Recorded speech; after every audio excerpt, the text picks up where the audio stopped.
In August of 2015, I came to this office and started Brand X. I refused to name the brand or really articulate any facet of it. Instead, what I did was we started to have focus groups. We started to rent out Airbnbs and bring women together, a dozen at a time, from all different backgrounds, whether it was fitness or fashion or business, and basically say to them, let's build this brand by one, figuring out what images inspire, what words you connect with, and then of course the product.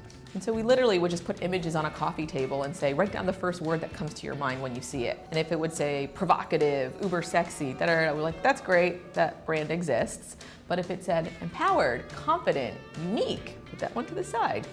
Lively is a community first and foremost, whose sole purpose is to inspire women to be passionate, purposeful, and confident. And really we do so with obviously amazing products, but also experiences and areas for human interaction. Experiences could be events like succulent classes, entrepreneurship panels, DIY, hip-hop dance classes, mental health awareness fundraisers. These experiences started to build the brand with human emotion and impact of marketing impressions. Once we saw those marketing impressions from human experiences, it just evolved into stores.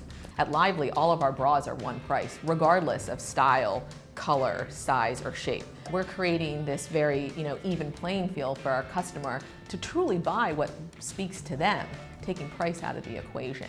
Another piece is no sales or markdowns, right? Because if you're driving a business that is growing at exponential speed, a discipline to understanding your key performance indicators throughout the duration of that exponential growth is critical. And the best way to do that is to create a steady ship. So now you can really understand the lifeline of your business. You're not trying to figure out what's going on, you're actually figuring out how to get to your next step.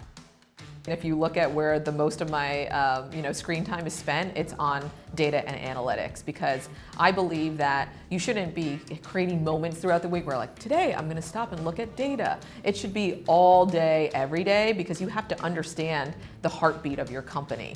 And if you can understand the heartbeat of your company, you'll know like this when the heart rate spikes. And that means something amazing is happening. You can quickly zone in on what the opportunity is and figure out how to exploit that.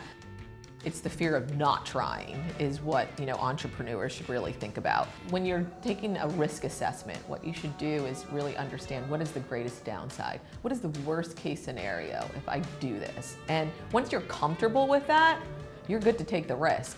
An example, leaving Fortune 500 companies to come and start a startup. What is my greatest downside? I'll go back to eating ramen noodles, have to go find a job, and maybe work my way back up the career ladder. I'm okay with that. I can take the risk.